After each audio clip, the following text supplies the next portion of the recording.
বাড়িতে থাকা কিছু মশলা দিয়ে কাবুলি ছোলার এই রেসিপিটি নিয়ে আর আড্ডায় আপনাদেরকে স্বাগত জানাচ্ছি। আর শেয়ার করব সেই রেসিপিটা।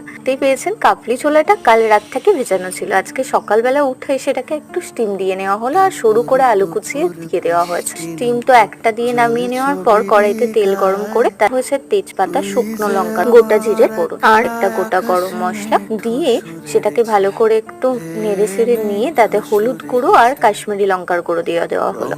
আর এটা দেওয়ার ফলে রংটা খুব সুন্দর এসেছে। তারপর আদা আর জিরের পেস্টটা বেটে রাখা হয়েছিল সেটাকে দিয়ে ভালো করে কষিয়ে নিয়ে একটু টমেটো সস দিয়ে দিয়েছি, পরিমাণ মতন লবণ আর চিনি দিয়ে তারপর সিদ্ধ করে রাখা কড়াইগুলো দিয়ে ভালো করে নেড়ে নিয়ে ফুটে উঠতেই দিয়ে দিয়েছি রান্না মশলা।